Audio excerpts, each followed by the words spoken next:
রাতের 3টা পর্যন্ত ওয়াজ বাজানো কোথাও জায়েজ নাই। আসসালামু আলাইকুম বন্ধুরা, কেমন আছো? আশা করছি সকলেই চমৎকার আছো, ভালো আছো। আজকের ভিডিওটা একটু অন্যরকম।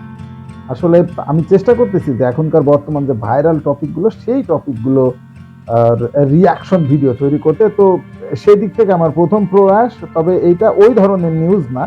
এটা আসলে মূলত যে নিউজটা সেটা আমি দেখলাম যে এখন কিন্তু বর্তমান আমাদের এখানে প্রচুর পরিমাণে ওয়াজ মাহফিল হচ্ছে। তো একটি ওয়াজ মাহফিলের অনুষ্ঠানে প্রতিবাদ করলো একটা শিক্ষার্থী, সে তাও আবার মেয়ে শিক্ষার্থী, এবং সে, আমি যেটা বুঝলাম যে সে একাই এসে প্রতিবাদটা করেছে। এবং এই যে রাত জেগে মাইকিং করা হয়, আসলে ওয়াজ মাহফিলে কিন্তু প্রচুর পরিমাণে মাইকিং হয়, সেই মাইকিং এরই প্রতিবাদ করতে এসেছে একটি মেয়ে। আসলে সে কি বলছে সেইটা আগে আমরা একটু শুনে নিই, আসলে তার কথার যৌক্তিকতা কতটুকু সেটা বোঝার জন্য তার কথাগুলো শুনতে হবে আগে।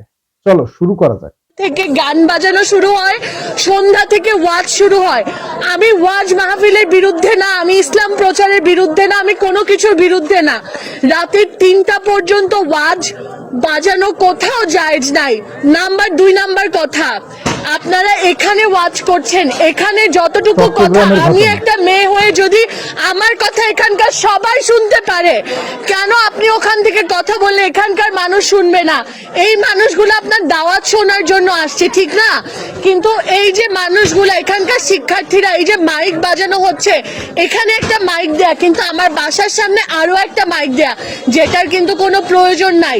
যার এখানে শোনার, সে কিন্তু এখানে এসেই আপনার কাছে শুনবে। আমার এটা নিয়ে কোনো সমস্যা নাই, কিন্তু আমি আমার সমস্যার কথা 999 জানাইছি, আমি আমার প্রক্টোরিয়াল বডিতে জানাইছি, আমি পোস্ট করছি। কোথাও না হয়ে আমি একা একটা মেয়ে আজকে এখানে এসে দাঁড়াইছি, আপনার কাছে ঠিক ভুলের বিচার আমি আজকে আপনার কাছে দিয়ে গেলাম। আপনার যদি মনে হয় যে স্টুডেন্টদের প্রতি আপনি দয়া করবেন, এই মানুষগুলোকে নিয়ে আপনি দাওয়াত করেন, কোনো সমস্যা নাই।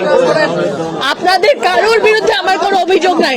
আমার অভিযোগ, আমার বাসার সামনে যে মাইকটা, ওইটা যদি একটু বন্ধ করে দিতেন, আমি আল্লাহর কাছে আপনাদের সবার জন্য দোয়া করতাম। আমি যেমন বান্দা, আমি পাপী বান্দা। এখানে সভাপতি আপনাকে বলেছেন প্রক্টোরিয়াল কোনো মানুষ থাকলে ওনার সাথে যোগাযোগ করার জন্য। এই বিষয়ে আপনি আর কথা না বললে আমরা আপনার কাছে কৃতজ্ঞ থাকবো। আপনি একজন নারী মানুষ, আপনাকে শ্রদ্ধার সাথে বলছি আপনি এখান থেকে চলে যাবেন। এখানে সবাই পুরুষ মানুষ, যদি কোনো অভিযোগ থাকে ওনার সভাপতির সাথে কথা বলার জন্য। অনেক ছেলে স্টুডেন্ট আছে যাদের অসুবিধা হয়। ঠিক আছে, আসলে বোঝা গেল ঘটনাটা তোমরা সবাই বুঝতে পেরেছো আমার মনে হয়। তোমাদের মতামত অবশ্যই কমেন্টসে জানাবে। আর আমি যেটা বলতে চাইছি যে আসলে এখন প্রচুর পরিমাণে কিন্তু ওয়াজ মাহফিল হচ্ছে, এবং এই ওয়াজ মাহফিলে মাইকিং এত পরিমাণে দেওয়া হচ্ছে যে আসলে এই মাইকিং এর কারণে কিন্তু অনেকেরই সমস্যা হচ্ছে। যারা স্টুডেন্ট তাদের সমস্যা হচ্ছে, যারা বৃদ্ধ বয়স্ক তাদেরও কিন্তু প্রচুর পরিমাণে সমস্যা হচ্ছে। আমিও ওয়াজ মাহফিলের বিপক্ষে নয়, অবশ্যই পক্ষে, ইসলাম প্রচারের পক্ষে আমিও। তবে এই জিনিসটা আরেকটু যদি সুন্দর করে সাজানো যায়, বিশেষ করে মাইকিং এর যে ব্যাপারটা, এইটা নিয়ে অনেকের অভিযোগ থাকে, সেই জায়গায় যদি আরেকটু সুন্দরভাবে সেটিংটা করা যায় যাতে কারো কষ্ট না হয়। কারণ ইসলাম প্রচার করা কিন্তু সর্বোৎকৃষ্ট কাজ, সেই কাজ করতে গিয়ে আরেকজন কষ্ট পাবে এরকম বিধান মনে হয় কোথাও নাই।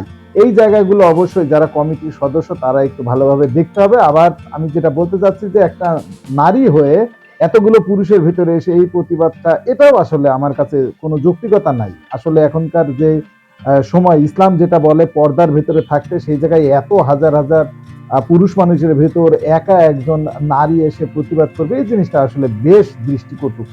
তোমাদের মতামতগুলো কমেন্টসে জানিও। প্রথম প্রয়াস, ভুল ত্রুটি হলে সেটাও ক্ষমা সুন্দর দৃষ্টিতে দেখো। আজকের মতো এতটুকুই, ধন্যবাদ।